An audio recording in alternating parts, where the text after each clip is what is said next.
नमस्कार। स्वागत करुछि मु मो चैनल मीनाक्षी किचन को। आज बनैबा अति सिंपल वे रे गोटे घरोई स्टाइल रे चिकन। चलंतु प्रिपेयर करिबा। देखंतु एठी मु चिकन को भल्ल भाबरे धोईकिरी नहीं जाइछि।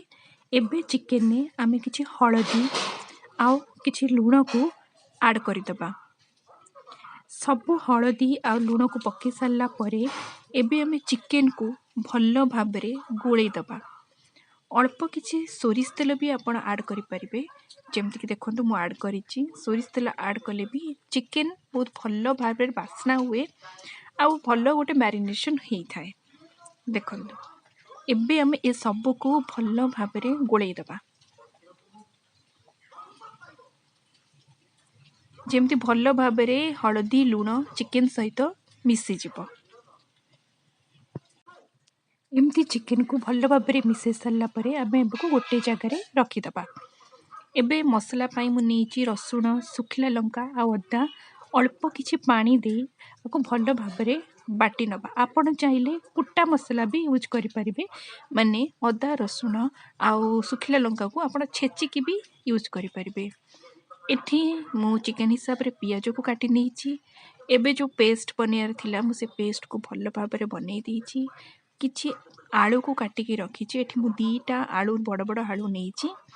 एठी किछि सुखिला मसला जेमति कि दालचीनी तेजपत्र गोलमरिच को नै जाइछि। एबे गोटे जगह रे आमे किछि सोरिष तेल नै जिबा।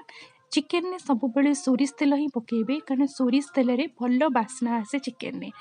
जो आलू को आमे काटी रखिथिले ताको टिके भाजी नबा लाल हबा जाए। आलूटा चिकन रे पड़िले चिकन रो स्वाद 3 गुणा हो जाए।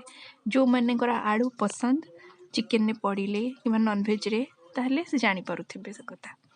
एबे आलू को आमे भल्ल भाबरे भाजी नबा। देखंतु आलूटा पूरा हेई आसलानी। एमती लाल लाल हेई गला परे आमे आलू को गोटे जगह रे काढी नबा। एबे जहा आमे सब सुखिला मसला रखिथिले दालचीनी तेजपत्र को गुजराती को एबे तेल रे पकई हल्का भाजीबा बास्ना आसीबा जाए। एबे आमे जो पियाज को काटी रखिथिले ताकू तेल रे पकई भाजीबा जे पर्यंत पियाज भल्ल भाबरे जरी न जाइछि लाल न हे जाइछि। एमती भाजी चलिबे। तेजपत्र गुजराती गोलमरिच पियाज सहित भाजिले बास्ना बहुत बढ़िया आसथे। देखो एमती किस समय भाजीबे। पियाज हमर हल्का हल्का हेई आसिलानी। देखो टिके टिके लाल पड़िबा आरंभ कलानी। एबे आमे जो अदा रसुण बटा रखिथिले से पेस्ट को आपण आपणकर दरकार अनुसार व्यवहार करिवे। देखंतु भल्ल भाबरे टिके कंचा बास्ना न जिबा जाए टिके मसला को एपट सेपट करिवे। मसलाटा भल्ल भाबरे एमती टिके कसिले तार जो कंचा अंशटा पळाए।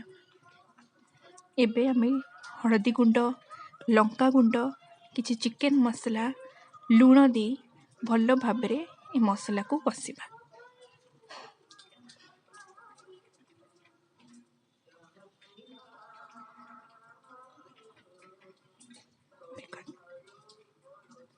एबे आमे को सब भल्ल भाबरे मिसई दे बढ़िया भाबरे कसिबा जे पर्यंत तेल न बाहरिछि गोटे भल्ल बास्ना न आसीछि आउ मसला रू गोटे कंचा बास्नाटा न जाइछि से पर्यंत आपण कसिबे।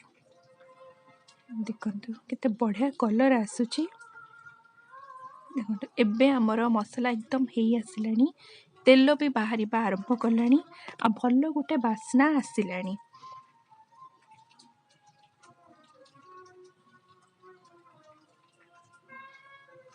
एबे आमे जो चिकन को गोळेई की रखिथिले से चिकन को आमे एबे से मसला रे ऐड करनबा। एबे से चिकन को आमे भल्ल भाबरे मसला रे एपट सेपट करी कसिबा जेपत चिकन रो पानी न मरिछि आ चिकन रो गोटे भल्ल बास्ना न आसीछि। देखो चिकेनटा केते भल भाव मिसीगलानी एबे तेल केते बढ़िया भाव आसीगलानी कलर केते बढ़िया आसीगलानी एबे जो आलू को आमे भाजी रखी ताकू आमे चिकेन ने पकईदबा एवं ताकू भी भल भाव चिकेन सहित कषिबा जेपर्यंत आलू टिके नरम न होईची केते बढ़िया कलर आसीची देखंतु एबे आमर भल भाव चिकेन आलू कषि हो गलानी एबे आमे दरकार अनुसार पानी देदब एबे तरकारी फुटिबा आरंभ कलानी देखंतु एबे आमे दे चेक करदबा कि आमर चिकेन आलू भलरे सिझिची कि नाही देखंतु आलू आमर एकदम सिझी गलानी देखंतु भल भाव सिझी जाइची आपन को जदि मो रेसिपी भल लगी थाए तबे निश्चय लाइक शेयर आ सब्सक्राइब करने को भूलिबेनी एबे आमे जो गुंड मसला को बाटी रखी जो गरम मसला को कुटिकी रखी ताको आमे पकई दबा इथरे दालचीनी आउ गुजराती रो कुटा मसला पड़ी बहुत बड़ा बास्ना आसे आ किछि धोटा धनिया पत्र को पकई दबा एबे हमर घरोई स्टाइल चिकेन रेडी।